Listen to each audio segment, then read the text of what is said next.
Good morning. I'm Guy Parmenter. It's Saturday, February the 23rd, and I'm here interviewing Carolyn Parmenter, my mother, at 60 Cassville Road. There you go. And Mother, I'd like to ask you a few questions, if you can answer these. I would like to begin with, when were you born? I was born in, when was I born? October the 21st, 1921. And where? I mean, in Cornelia, Georgia, at the home of my grandmother, my mother's mother. And my daddy was from Toccoa and mother was from Cornelia, and I was born in Cornelia. Do you have any brothers or sisters? I have one brother, and he was born here in Cartersville. And his name is? Leon Scott, Jr. All right. And Cornelia, did you live in Cornelia for a period of time? You know, my mother never told me, but we had to have lived in Cornelia for the year before I was born. Because Daddy was working on highways up there, paving the road between Toccoa and Cornelia. And they used mules with sampans on the back to scoop up the dirt. Now, who are your parents? My daddy was Leon James Scott. And he was from where? He was from Toccoa. And right now, I'll tell you about his daddy. Was one of the 6 people who decided they wanted Stevens County, which was taken from Franklin County and Habersham County. And that's the reason we have Stevens County now. And my mother was born in Cornelia.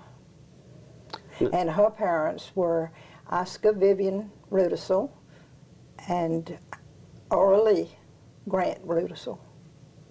Now, your daddy was one of how many children? Daddy was one of 7 children.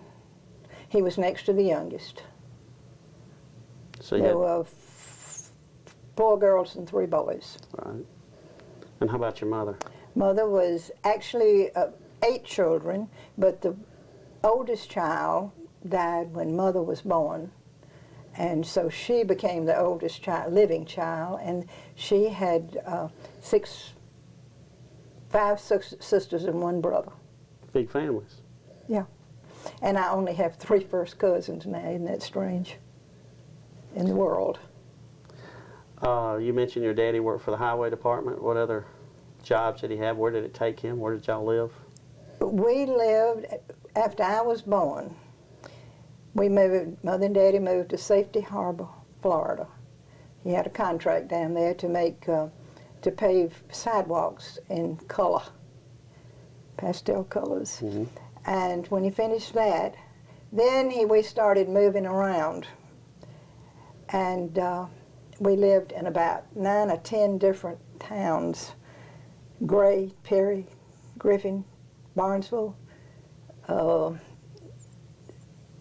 LaGrange twice,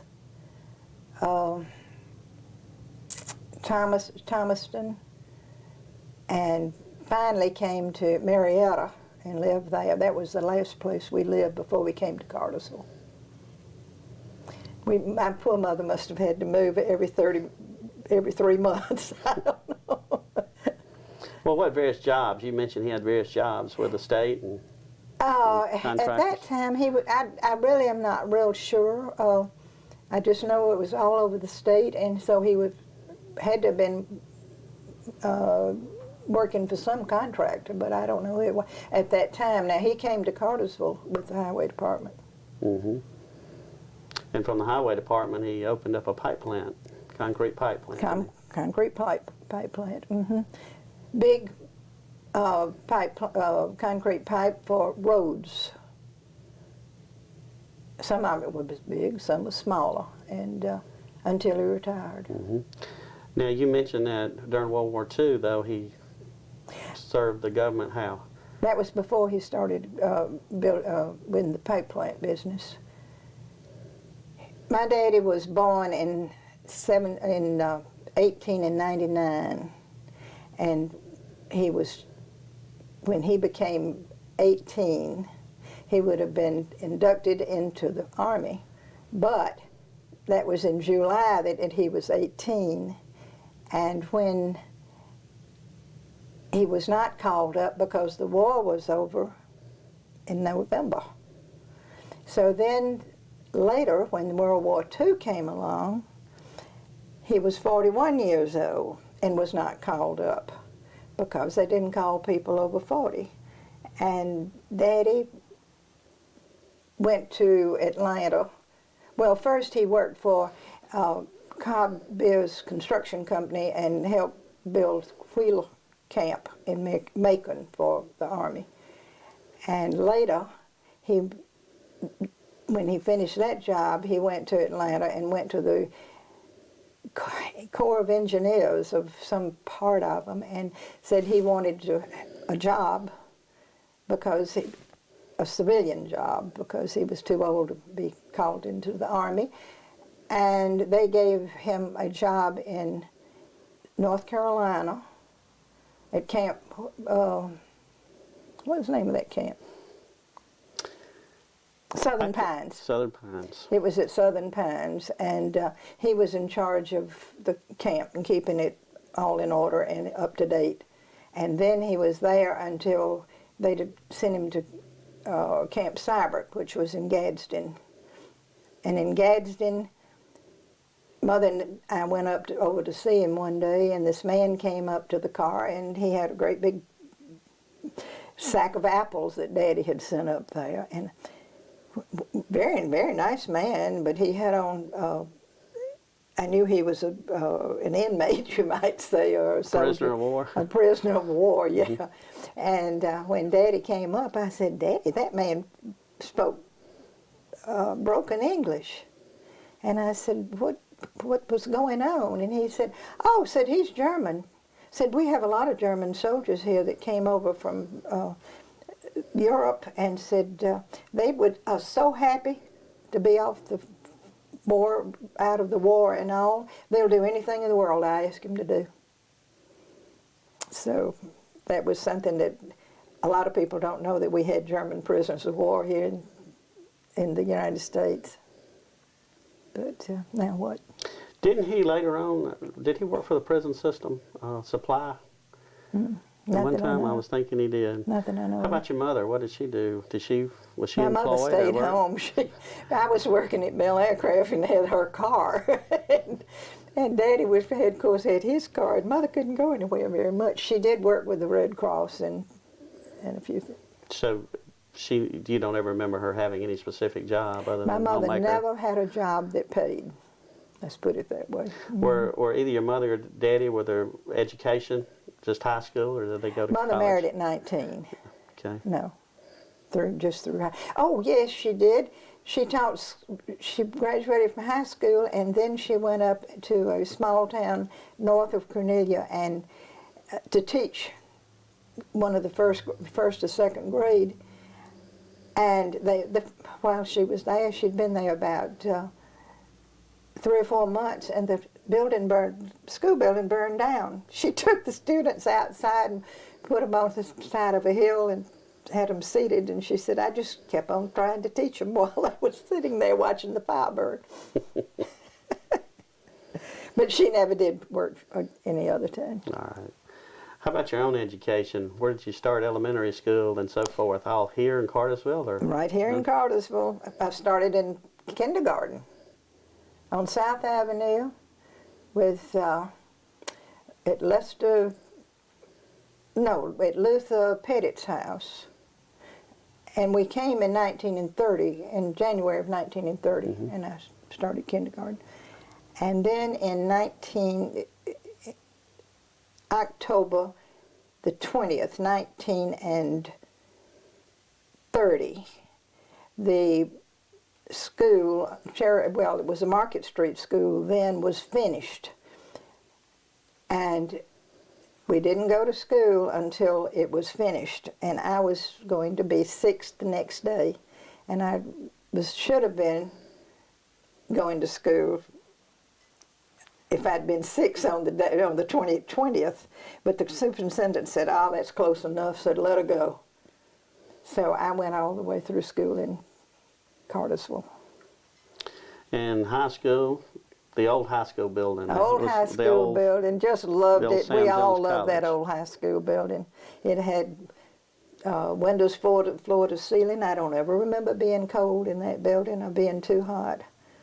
And the building was 3 bricks thick, but unfortunately it was also 3 stories high. Mhm.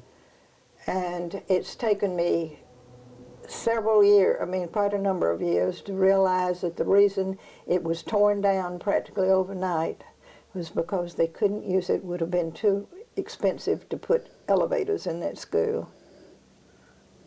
Interesting old building, because I went to junior high school there, 7th and 8th grade. I believe originally it was Sam Jones College at one time before it was a high school. Well, it was built in 1880s for women's college. Right. How many people did you have in your graduating class? Around 40,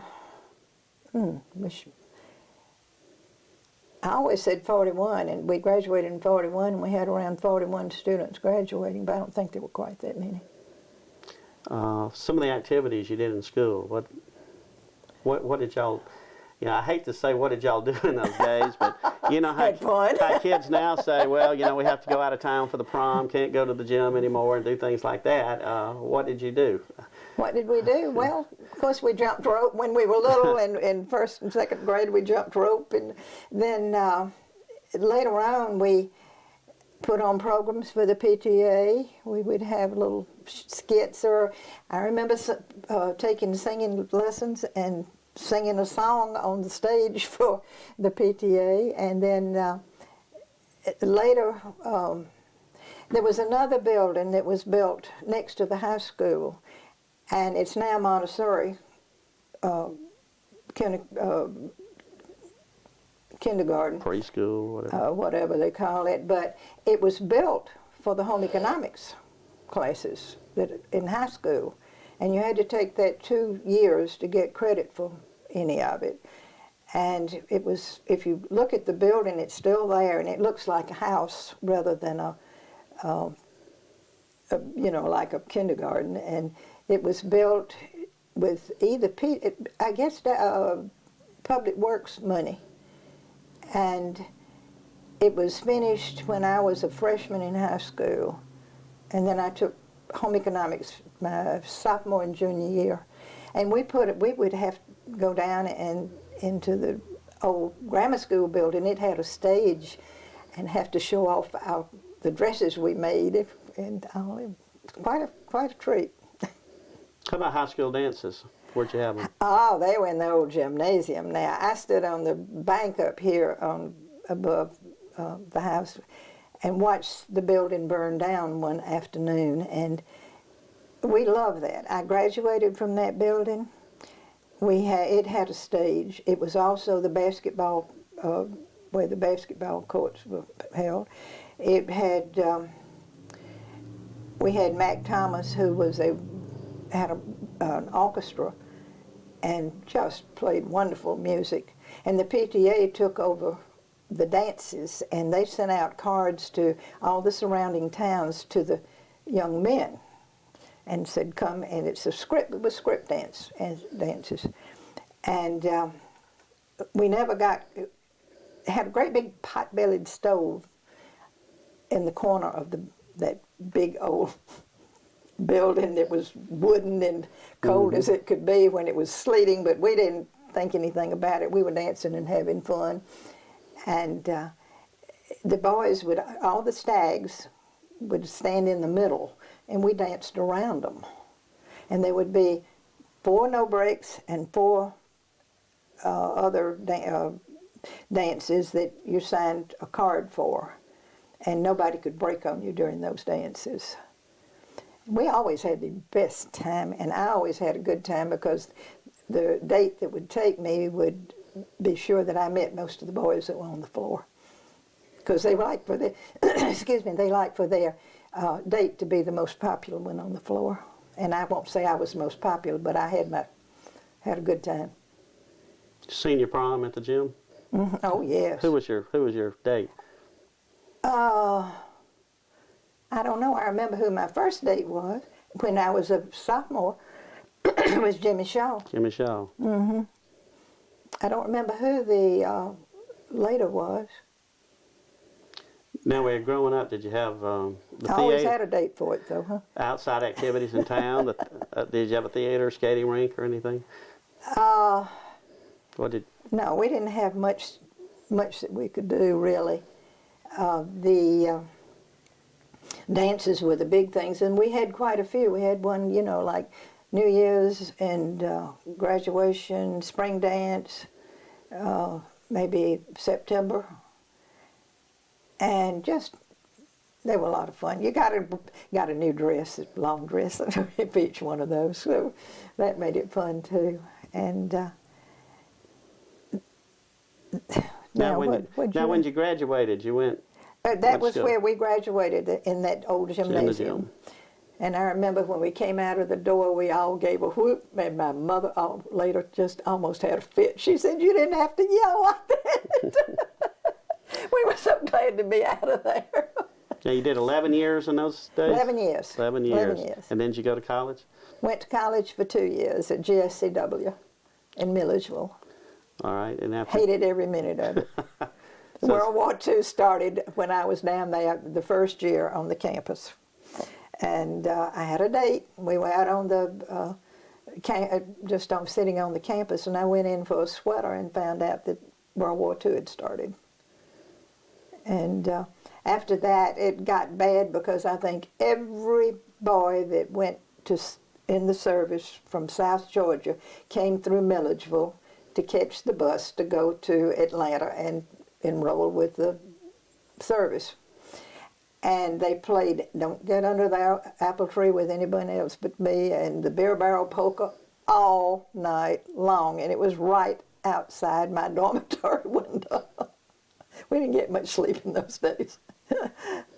What did you take while you were in school? What were you going to major in? Or did you get a degree for 2 years? I didn't know. I didn't get a degree for 2 years. And I was going to be major in secretarial work, but I found out real quick that I wasn't going to do that very long because I'm left-handed, and shorthand's not made for left-handed people, and I really didn't like it. But so after that 2 years, I left.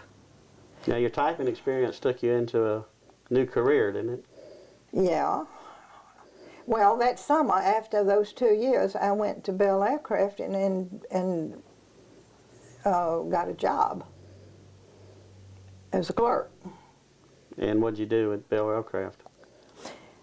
To begin with, I was doing making copies of all the stuff that went out to building the planes, the sheets that they did. But later, I worked for the engineers, and I was a clerk for 3 or 4 engineers, and that was a much better job.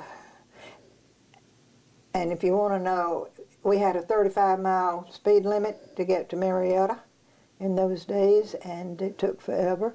I got up at 5:30. I can't believe I did that. And then I'd gather up the people that I usually took about 3 or 4 people to work. And we'd go while it was still dark, and we'd get home before it ever got light. And we worked sometimes 10 hours a day. Didn't get anything off well, we did get off for Christmas and maybe Thanksgiving, and that was it. And how long did you stay working for Bell Aircraft? I worked for 2 years, and my daddy said I needed to come home because I was losing weight, and he thought it was interfering with my health. And so I went to the lady who was personnel director and told her I wanted to leave, and she said, "You can't leave." And I said, "What do you mean I can't leave?" She said, "Well, you can't. You were one of the first people that signed up to work at Bell Aircraft." And she said, "We need you," and said, "If you leave, you cannot get another job for 6 months anywhere. That's a federal government deal." And I said, "Well, that's all right. My daddy said for me to quit, and I can go home, and I don't have to work if I don't have to, if I can't." So I left, and went to work immediately for the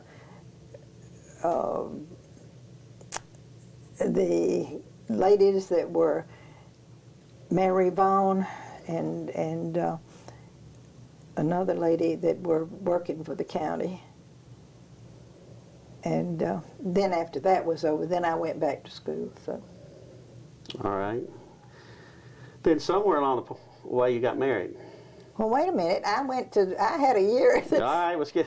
I had a year at the High Museum. I lived on 15th Street in Atlanta, which is now my boarding house is in Colony Square, and I went there. I was there for a whole year, and I didn't go back the next year because Daddy started the pipe plant business, and I decided I would do all of his work for him in the office. I loved it, though. Atlanta was a wonderful place in those days. I wouldn't give you 2 cents for living down there now. All right, now let's move on to the. All right. You got married. Oh, when I got married, young man. You want to know about the whole story of how I met your daddy? Oh, yes. Okay. It was in the summertime, and my mother said, Carolyn said, take the car and go down and get your brother. He's caddying at the golf course. Now, this is the old golf course down on the South Irvin Street. And so I went down there, and there was only one car that was parked there. And I looked over and I said, do you know Leon Scott, my brother? And he said, oh, well, he caddied for me today. And I said, he did? And he said, yes. And said, but he's already gone home. Said he got a ride. And I said, well, that's fine. Mother sent me down here to pick him up. So we left. He and I knew who he was. I didn't really know him well, but I knew it was Sherman Parmenter. And so the next day, I was working in Daddy's at the office in Daddy's plant. Sherman comes in and he says, where's Mr. Scott? And I said, well, he's up at the plant, and you can go up there if you'd like to. And so he went up, and I knew what he was doing. He was trying to sell my daddy some insurance because he was in the insurance business. And when he came back through, though, he wanted to know if I would have a date with him that night. And we went to the movie. At that point, where did you live in Cartersville? At that point, I lived on Jones Street. The old log cabin on on the Jones, log cabin, yeah. On Jones Street. Yeah. Where else did you or your parents, you lived in 2 or 3 different places in town? Well, should we start off where I first lived? Sure. All right, I lived on Howard Heights, which is the only 2, well, there were 3 houses on Howard Heights. But we faced Cassville Road, and my brother was born in that house upstairs. They didn't have a hospital in Cartersville. And we lived there about 3 years, and I had a pony, and I had a German Shepherd dog, and I had a rabbit that ate up Mother's carpet when we took him in the house. And I thought it was just wonderful. I dreamed about that house for years. And then we stayed there about 3 years, though, because Mother, the stairs were just awful, and she said she couldn't get her health back from having Leon, so we moved, and we moved to, at that time to West Avenue. And but I always loved that other house. Was that the one the Hendersons lived in? Right. Now West Avenue, it was where? Corner of, what's that? It wasn't on the corner. It's in the middle. It was, at the time we moved in, the Luke Pettits lived right up the hill ahead above us. But 2 houses were built between us later on. And the house is still there, but it doesn't look like it used to. Okay. And we were there until I graduated from high school. And then we moved to Jones Street. Because the house we were renting the house, and the house got bought out from under us. Now, ultimately, your parents ended up moving where? The last house on They were in Arrowhead Drive. Okay. But they moved to Arrowhead Drive after I married. After you married. Mm-hmm. All right. Now, when did you get married? Got married in September why did you want to ask me that for? Nobody here to criticize you. Oh, I can't remember. It was 47, I know. It was September the 6th, 1947. That's when it was. Well, elaborate on where it was and where you went for your honeymoon and Well, so forth. I married in the house on Jones Street. We had a small wedding, but we had relatives and a few friends. Sherman had some of his friends, and I had some of mine. Now, who was your bridesmaid? And I didn't have a bridesmaid. Was there a best man? Emery, Sherman's brother, was his best man. Okay. I had a friend who played the piano for us, and we left from there. But it was very small. We didn't really want. I never wanted a big, elaborate wedding with a white long dress and everything. It never appealed to me. Was it a minister or? Yep, we got married by the Baptist minister. And I remember he asked us after he married us, he said, now, if y'all ever decide to break up, said, you be sure and come find me first, but I never have had but one couple that I married break up. Sherman says, well, don't move to Alaska. My mother didn't appreciate that, but I thought it was funny. So where'd you go on your honeymoon? We went to Rhode Island, Watch Hill, Rhode Island. Sherman had an aunt that was very fond of him, and he was very fond of his aunt and her husband, and they had no children, and they invited us up there on our wedding trip. We had 2 weeks, and we spent a week at Watch Hill. It was right on the ocean, and it's a wonderful place. And his aunt husband got us tickets to Annie Get Your Gun, which were very hard to get in New York as we were going home. And I remember just wonderful things about the honeymoon. It really was great.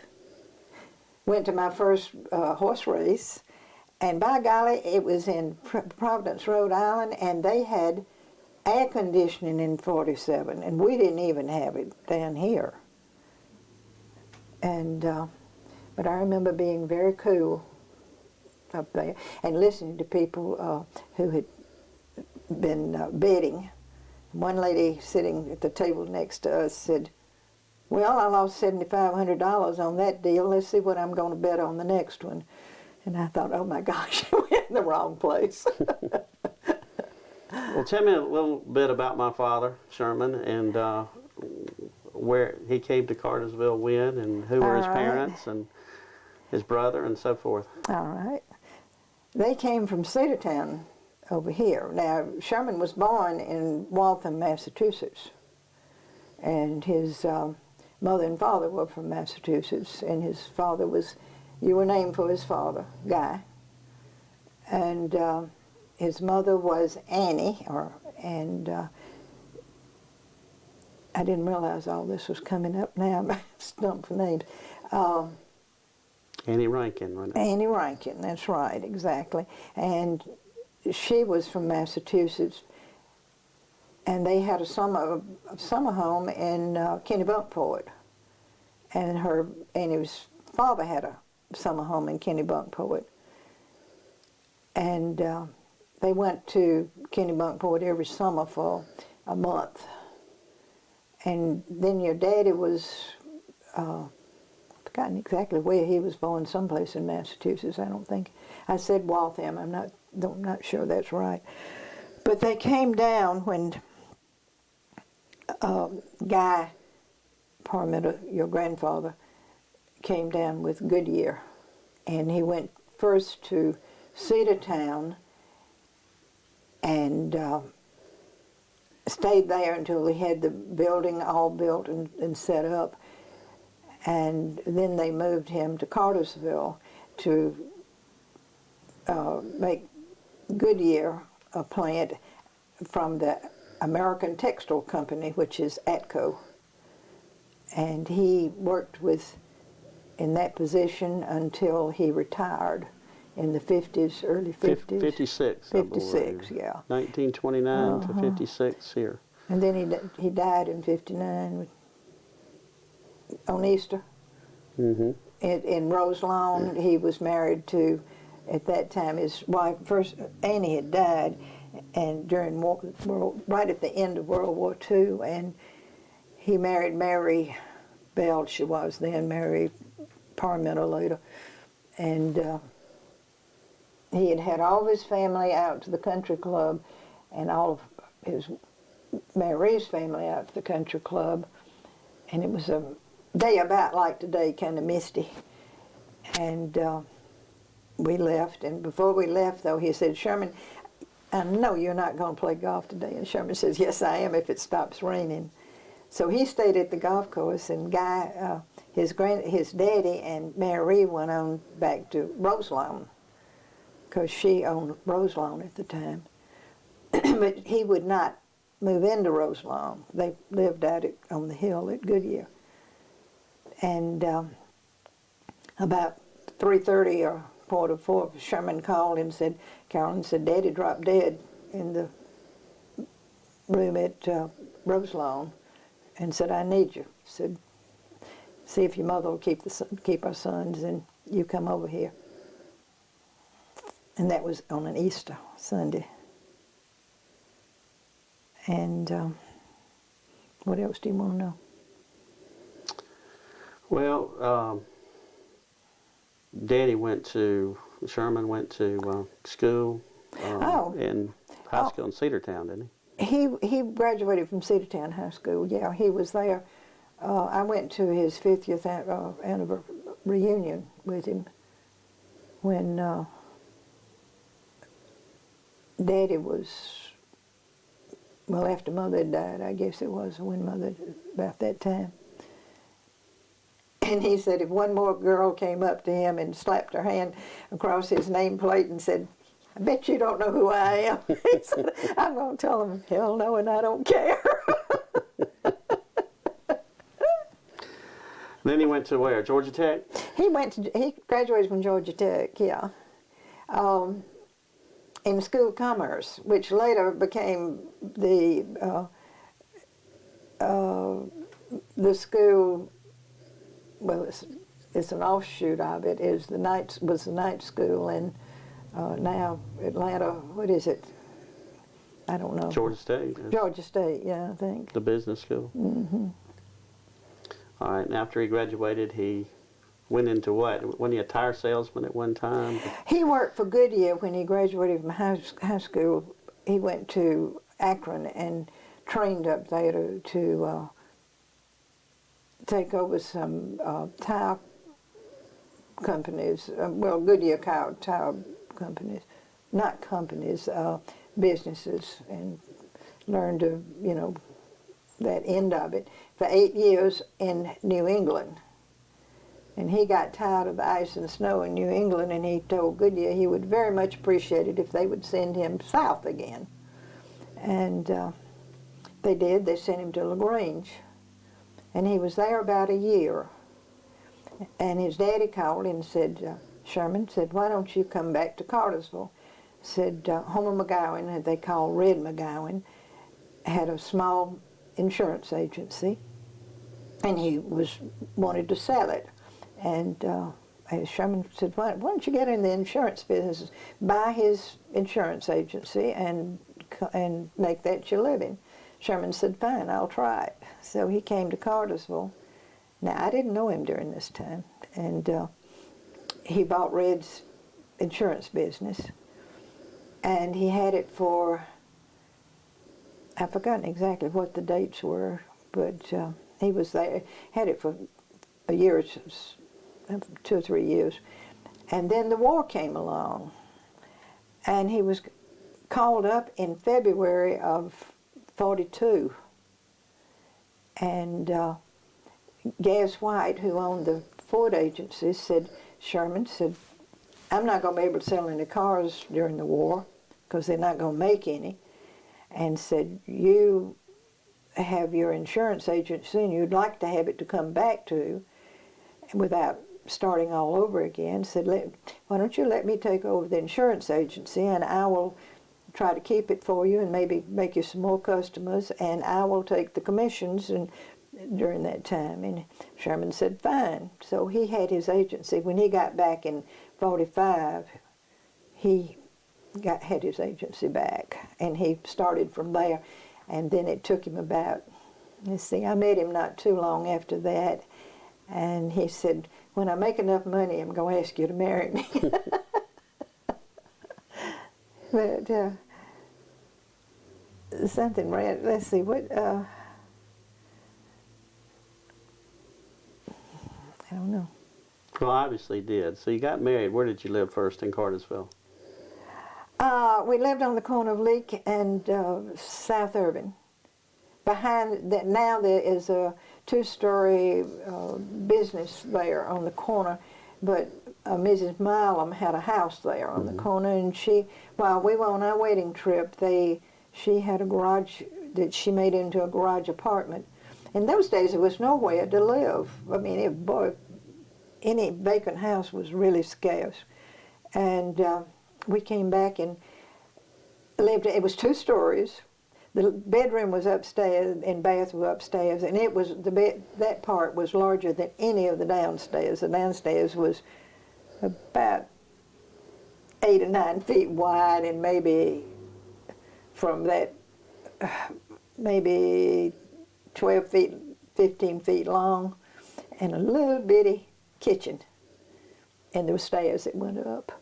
But we were thankful to get it, and we stayed there until she found out that I was going to have a child, and she said, I will have no children in my backyard, and we had to move.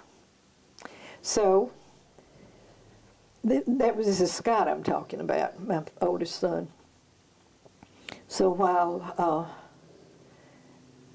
let's see, we went to, the house was built while we went somewhere. It's the duplex that's down on the corner of Bartow Street and West Avenue. It's still there. And we lived in one 4-room apartment on one side. And Guy was born there while we were there. And of course, it got kind of small by that time. And we decided we had to start building a house, so we did. We had started right before that, and we were living here. Which is the house we're sitting in now. Yeah, right. It started the day you were born. All right. Scott and I both were born in the old Howell-Quillian Hospital, is that right? Yeah, on Leek Street. On Leek Street. And I stayed 2 weeks each time. I had my own private nurse with me for 2 weeks, and then when we got ready to go home, Joe Owen, who was that time had the funeral home, would come by and pick you up and the baby and drive you all over town and then take you wherever you were going to stay. And that's the reason, so a lot of us have a real good feeling about Owen Funeral Home because they were so good to us. Well, what are some of the activities that you involved yourself in the community? Well, one of the things I guess I really liked was, and this is before I married, and while I was working in the summertime, it was in the summertime, and Miss Grace Foster had been writing to boys at Boys Town, and she wanted, one or two of them had ended up over in Batty Hospital in Rome, which was a hospital for the servicemen who came home who were wounded or had mental problems. And she and Mrs. Linher, the Linhers owned the creamery, which they had bought from the Bradshaws. And people would save sugar because it was rationed. And they would make cakes that we would take to Batty, and then ice cream and and go through and serve it to the boys there in the hospital. And that went on for a little while, and then the man that was head of the hospital came to us and said, we would appreciate it if you would go into the psychiatric wards. Said, we won't let anybody from Rome go, and we won't let any of their families go, but said, y'all, you don't know them, and said, we think it would be just a good thing to go in and take the cake and ice cream in there to them, and it might help them. And so it was from section 1 until through section 8, and it was rather scary, but and you saw and heard some strange things, but I thought it was worth every bit of it. We went on Sunday afternoons, and that's one thing I was real proud of, because the boys really enjoyed us coming. And there weren't too many. It was the 2 ladies and then about 3 of us my age went. What else, other activities that you've been involved in through the years? Well, I was in the Service League, and we had to work for 8 years when I was in the Service League, not 6, because I think they work harder than we did then. And I was president of the Service League in 56 and 7 or something like that. How about, didn't you work on the library board at one time? I was on the library. Oh, I kept books for the library at one time when they were in the house that's been torn down right next to the old Dome Courthouse. Mm-hmm. And then I was also keeping books when they first built the old library in that has the new one. It's where the new one is now. I did that for a little while. All right, today you're doing, I know, volunteer work for Etowah Valley Historical Society. And I work up there at least two times a month, yeah. And I think you helped in the office at the Episcopal Church for a number of years. I got suckered into that one time.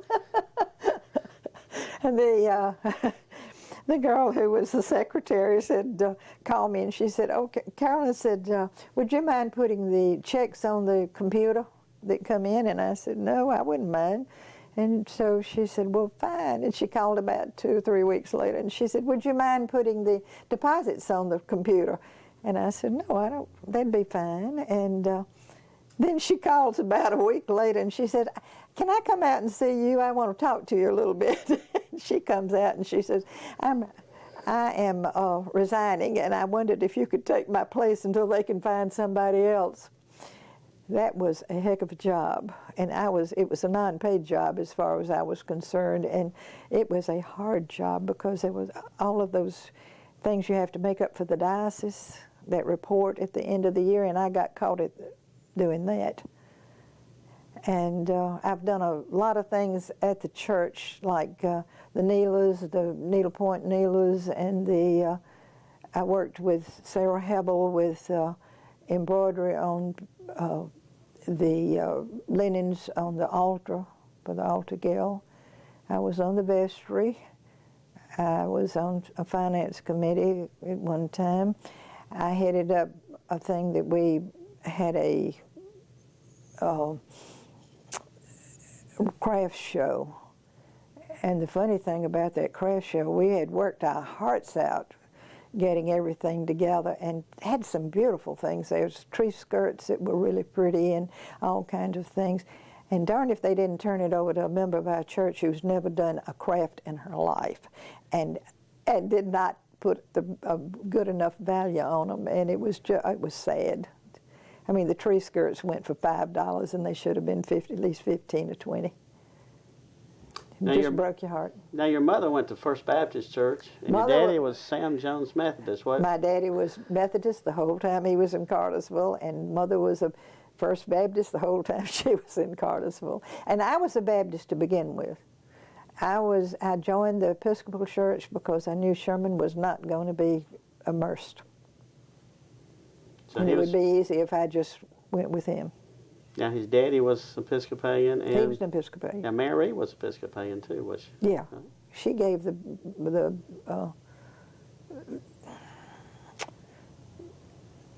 what is it? What's the attached to the church? The Parsonage?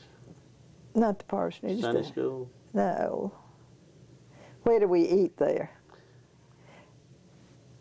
The parish hall. Parish house. Parish hall, yeah. She gave that, and they did a lot. Her first husband there's a window with his name on it on the side. Now your daddy, y'all gave the pews in the church in memory of Guy. Sherman's daddy, and we finished up what was necessary to fill it. Oh, and that was really interesting. It was right before Easter. Doug Wynn was here then, and Sherman and Doug stayed at the church for all night, all day and all night, and all the next day to be sure those pews got finished before the Easter service. And it was at 5 o'clock in the morning on Easter Day that they were all in and okay. Now, jumping forward, let's say here we're at 60 Cassville Road. Mm-hmm. What was here? What was the neighborhood like when you built a house here? When I built the house here, well, let's go back to when I first came here. Can we do that? Sure. All right. This was a cornfield. This whole block was a cornfield. There was not a house on it when we came to town. And a dirt road. And most 293, the old Dixie Highway. The Dixie Highway had been paved through Cartersville in 1928. That's right. And so it was about 2 years, after we came here. Before we came here. But at one time, one of the places over there had a miniature golf course. I remember that, and that was when we were living up on the hill. And these houses, most of these houses are here, were built in the late 40s or early 50s, somewhere along there. Who did you buy your property from? Who owned the cornfield? The Savages. They had he was a beautician, I guess you would say. He did hair and that kind of thing. They moved to Rome or somewhere, but they had bought the lot, and we bought it from them. Well, I've always been interested in a lot of the neighbors when I was growing up here. Can you, the next door was Sanford Ring. Sanford Ring, and Sanford made did beautiful copper work. Now that wasn't his. He had another job, and I don't remember what his other job was, but he still. If you find it on eBay and all, it's really expensive. I think he worked at Lockheed, didn't he? I think he did. And he had a son and a daughter. The daughter was Sandra, and then I don't remember what the son was Lee. Lee, you played with him, I didn't. About our age. Yeah, they were about yours and Scott's ages. And then you had on the corner of Charles Street and Castle Road, Katura Marshall. That was Miss Marshall had a place there until it was the Smiths bought it, the dentist, and I never did quite understand that place she was in. It was always damp and cold, but and the Gilreaths had already built a house on the corner above. Now, which Gilreath? Boydie. And then the middle house was the Hannon, Harwell, Willa Harwell. Right. She was a Hannon. And then the Gilreath house was there on the corner. That was another Gilreath, and that's Hugh Jr., Hugh Jr., I believe. Right. And then right behind me were the Bill and Shadden. He was president of the First National Bank. And Joe, his wife.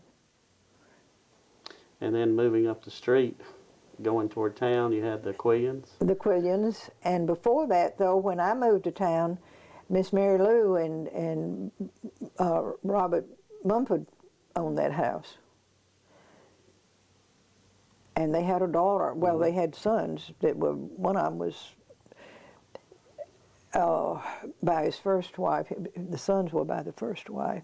And they had a son that was the same age as Sherman was. They went to Georgia Tech at the same time. And then the Quillians bought the house later and it had a porch all the way around it. And the Quillians tore that porch off. And that was Bill and Doc Quillian. Yeah, that was, And then beyond them was the Steins. Is that correct? The Steins built, yeah. They got a little bit of property from Bill Quillian and built their house. They had lived down on South Irving, I understand. And then the next house was the Gilreath, was Ben C. Gilreath, and Estelle, his wife. That's where Joe Jolly lives now. And then the next one, a lot of different people. The Flemisters built the house, the one on the corner. And then I remember the Fullers lived there because when I took piano, I had a recital there. And then later, Paul Gurley's uncle bought it and thought he was going to make it into a funeral home, but then I don't know that they ever had a funeral there. And then he sold it to, I guess, the lawyer. Jake Gullins. Jake Gullins, I'm moving across the street where Jimmy White lives now. What was that house? It was the Fight House, I think, and then also Norm and Evelyn Fox lived there at one time. All right, next to them, coming back this way. The wings in that house has been destroyed.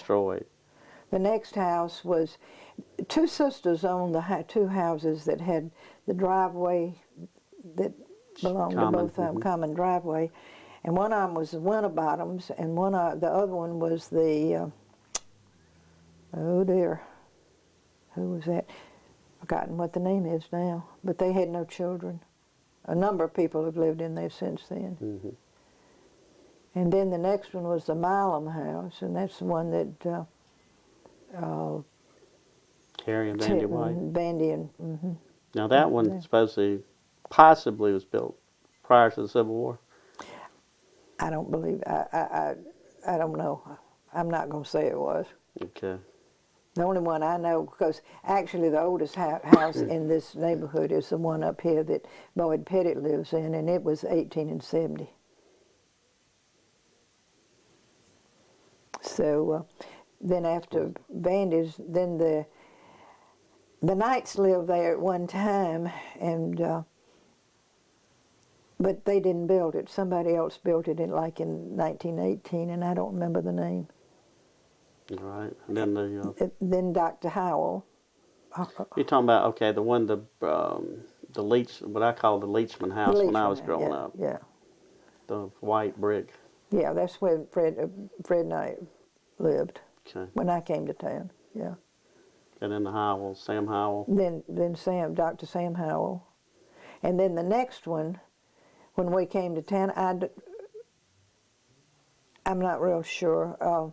It's a very old house, but it was Montgomery's. When we came to town, the Montgomerys came to town because there were a whole bunch of men that came who worked with the. They call them the DOT now, but it was the highway department in those days. And when did Gaz White? And Gaz did. Right. He bought it. Yeah, he was one of the ones, but it had been lived in by a number of people, and he did not build it, and the Montgomerys didn't build it. Okay. Goes back much further than that. And then the next house where the Champions live today? The Champions lived in the basement of that house while they were building the upstairs, and they had lived on. That was Tom Sr. Tom Jr.'s living there now. Tom Sr. had built it. And then the church came along, what, around 1950? The year before we built this 51. house. 51. And that was a Catholic church. And then beyond that, where Tony Smith is Tony today. Smith, and that is an old farm, actually almost an old farmhouse, because it has a well in the backyard that they have dammed up, dammed up. And the next house would be Alma and Brian Fry built that house, and behind them is the Aiken house. Warren Aiken. Warren Aiken. And the house right next to us on this side of was originally built by the Copes, and the newspaper, the girl who did some writing about it just recently, said it was Cooper's, and it's not Cooper's, it was Cope, Harris Cope. And he changed houses with the Weinmans, and the Weinmans lived over there. And then the Dellingers bought the house from the Weinmans. All right, and then the one next to them, between myself and the Dellingers now, Well, where the Davises have. the Davises, they built it. Judge J.L. Davis built that.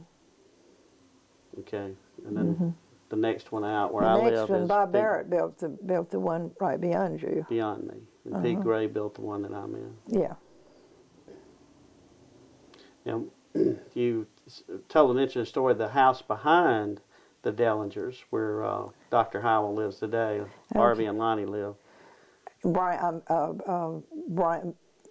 what was his first name? He was with American Textile Company, and his mother lived on the corner of Mrs. Brown. On which corner? The corner, right, going up the hill, right on that. And where Joe Nelson lived for? No. The next corner. No. I'm going to tell you this. Wait a minute. Don't try to jump. But, all right. The brick house that Lonnie lived in and Harvey live in is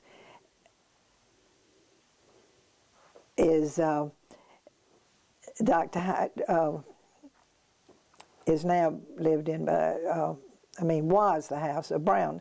He was Brown, and he was the one that was with American Textile Company. He said he put a window in so he could overlook the mill. He was superintendent or manager or superintendent of the mill at the time. Before they sold it to Goodyear. Yeah. And he had one daughter, who was older than I am. The next house then is the one that Boyd's in, and that's the one that Warren Aiken's grandfather built, great-grandfather, something. He had a father and a grandfather, and they all live so long that they really don't go, there are not a lot of them back that way. And then the next one was Mrs. Brown, and she was the mother of the man who owns the house that the Howells live in. Okay. And I remember her, and she had a Malacca cane with a gold, on the top was gold. And let's see. No, the house that the Nelsons now, the house that we lived, there were only 2 houses in that block, and the house that we lived in was the Wimmelstoff house, and is now owned by the Henson, and it's had 3 or 4 other people that lived in it after that. But the one on the corner was the Hancock's house, and then the Nelsons bought it, and now what is that man's name? They're new up there now. He's on the board out at where. I know who you're talking about, but I can't come up with a name either. It's an easy name, but it's one I've never heard of before. And now behind the house that we lived in, up on the hill, and where that expensive house on the corner was where the Franklins lived, and the Franklins had. He worked at the First National Bank, and there's a cute story. He had a son and a daughter, and the daughter was about 7 years older than I am, or maybe 8. She was in high school, and she taught me to ride a bicycle when I got one when I was about 7 years old. And years later, somebody knocked on my back door, and I went to the door, and it was Virginia Franklin and whatever her married name is. And I said, I can't believe it, Virginia. I haven't seen you in so long, but I remember who you are and all, and I'm so glad to see you. And she said, well, I have a picture that I want to give you that I found in an album. And I said, well, you taught me how to ride a bicycle. She said, that's nothing. You taught me how to drive a car. I said, what? She said, you did. You taught me how to drive a car. I said, you're the only person that would ride with me. And we'd go round and round the block. And her brother built the house that Jimmy Kennedy's living in now for retirement. And he lived there until he and his wife died after they retired. Now, Eddie, well, let's stop there and ask about your, you have children, which you mentioned were Scott and Guy, which Guy is me, and you have some grandchildren. I have 6 grandchildren. I have 2 grandsons and 4 granddaughters. Think you can remember your grandchildren's names? All right, let's see. Stuart's the oldest. All right. Alicia's next. Alicia belongs to Scott. And she's Scott. Sarah is next. She's Scott's. Andrew's next. He's mine. He's yours. And then there is Jessica. Scott's. And then there's Julie. Correct. And she's yours. Correct. And Jessica and Julie are at they're in Birmingham. Sanford in Birmingham. At Sanford. Stuart is in California and went straight from the time he finished high school, and I don't know that he really finished high school. He left, but he's doing well. And then Alicia finished high school, and she went to Scotland, to St. Andrews, to get her master's, and got it. And after Presbyterian. After she graduated from Presbyterian College, and didn't come home from England for 3 Christmases. And but she did get to see the King and Queen and Prince William and things. She's had a ball. And Sarah graduated from Furman last year, and she's now at Georgia Tech in the Master's Architectural School. And Andrew is, you can describe what he does. Well, he works a few hours for me at Parmenter Insurance in the morning, Scott and I, and then he does some process serving for a number of attorneys around the area, and he does a little bail recovery work out of Chattanooga at night. Okay. So, kind of a diverse career. And Julie is at Sanford, and she wants to be a nurse. Jessica's there, and she wants to be a teacher. And I think it's wonderful if you know what you want to be. Most people don't.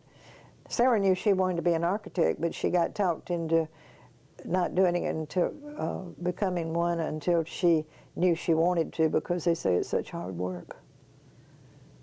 Jim Hagler worked with her in summers and different times. Well, what else have we not discussed that you would like to mention, or what changes in Cartersville have you seen? There have been a lot of changes in Cartersville I've seen. I can remember when Vite Street wasn't paved. I can remember, I was telling y'all earlier that I remember the Ringling Brothers Barnum Bailey Circus coming down with the animals in their cages and on the wheels right down Old Dixie Highway on their way to Atlanta. And we used to sit up, and when there was just the cornfield here, and look down at the cars. There weren't many cars except Chevrolets and Fords and maybe Plymouths. And I could tell you when I was 7 years old exactly what car was passing by. I couldn't tell you any of them now. They all look different or alike. And let's see, what else? I know one thing we bring up about the Service League is we used to when we started selling used clothing, we had a rack, and we would put it up down on the railroad track right across from the store, where the sign is, where the Coca-Cola sign is. And it would, if it started raining, we had to grab it all up and put it in the back of the car, and then we'd have wind and it would blow it all over. Then a train would come by and it would blow it. And then we'd go home, if it was in the summertime, we'd go home with our scalps all blistered. It was quite a difference from the way they are now, and make so much money. And of course, there are an awful lot more people who have belonged to the league over the years than when we started. When I went into the league, they were just, the ones that had started the league were just beginning to leave. And so there were not that many, you know, to get clothes from and all. So well, that's been an interesting organization in our family, because Mary Parmenter founded the Service League. That's right. Annie Parmenter served as president, and you Linda, served as president. My wife Linda served as president. And I believe my wife Linda was the one that dropped it back from maybe 8 to 7 years, or 8 to 6. 6, I guess. So lack a little shortage of participation at that time, and a lot of ladies had careers, I think, and they couldn't work as many years. Now, I started it off dancing, a dance every year, but they've taken it a lot further than we did. We did it because we felt like we were entitled to having a good dance after all the work we'd put in.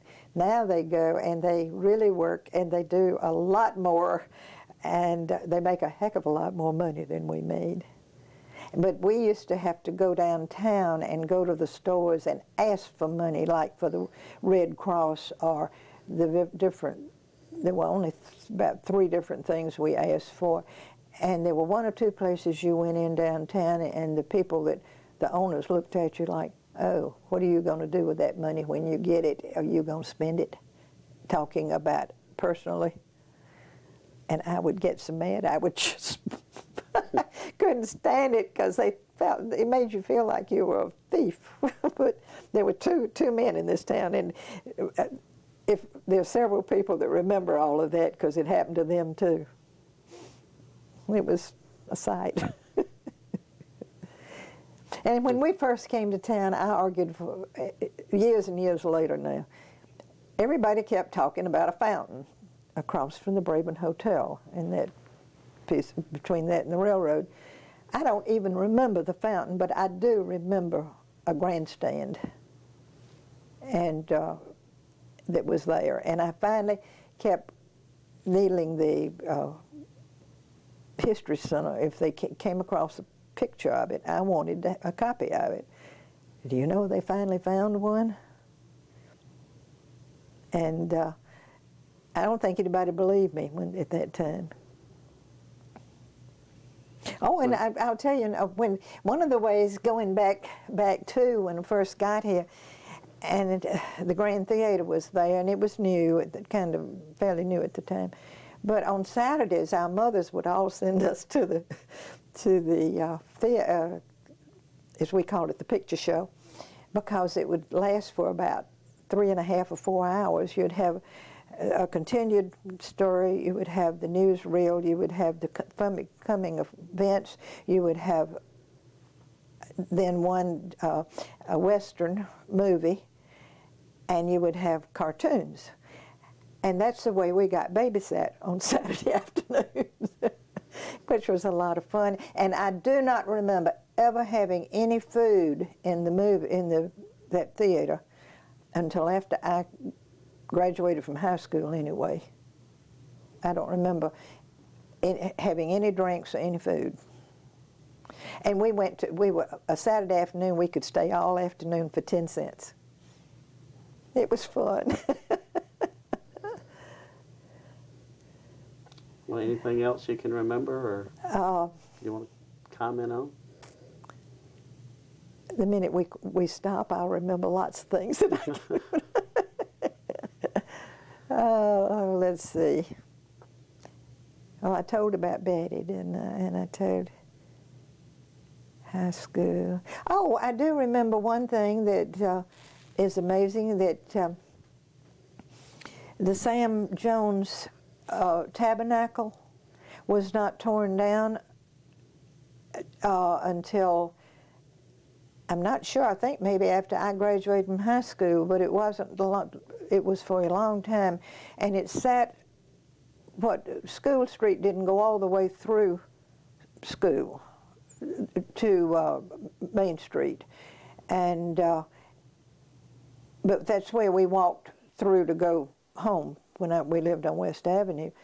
And this, on the back side of what is the building that's still there, the red brick one-story building, the tabernacle sat in that lot that would be right below where the library is. And it was, there were no sides to it. All the pews were still there. There was a podium for the speaker, and there was a four-sided top that came to a point that was over that, and it wasn't torn down until I think when they built the first library before this new one. And it was really scary. You went by and you thought, when you were young, you thought that just terrible things were going to happen to you, and you kind of ran by it. It was, but you would have thought that would have been torn down a long time ago, but I mean really a long time ago, but it wasn't. One last question that I can think of is just to add in is, of course, you don't have any grandchildren now. And we didn't mention you have two daughter-in-laws, Deborah, Scott's wife, and Linda, my wife, which we commented on. But if one day we have grandchildren, what would you like to? What would you say to them? What advice would you give to them for the future? Oh my gosh, study hard, I guess. Get an education and get study an education. Because Deborah works for the children's shelter. What do you call that? Advocates for Children. Advocates for Bartow County Children. Correct. And Linda heads up the preschool at kindergarten at First Presbyterian. Yeah, proud of both of them. They really work hard, both of them. And the street, and one thing I think is kind of funny, because I always love the name of it, the street that goes up by the side of the church right over here used to be Canoodle. And it was named for somebody named Canoodle. And some of them didn't like that at the Catholic Church, and they renamed it. St. Francis. St. Francis, yeah. But I love the Canoodle because there's nothing else in town will ever be Canoodle again. And we had a Bucking Alley and what's the other one? We had two. Bucking Alley is Lee Street, where it goes down and back up. And then there's one that comes down on Main Street, and it has a name for it. Bank Block? Huh? Bank Block? Or? No. It's term for that. There used to be a harness shop, or they would shoe horses down there, and it came down. And I knew I was going to remember that, and I think I wrote it down, but I forgot it. It's all right. Well, thank you. Well, that's kind of a mixture of what I remember, and I'm going to forget the very most important things after it's all over. Well, maybe we can do it again if you remember something else. Fill it in some way, can we? Thank you. Yeah.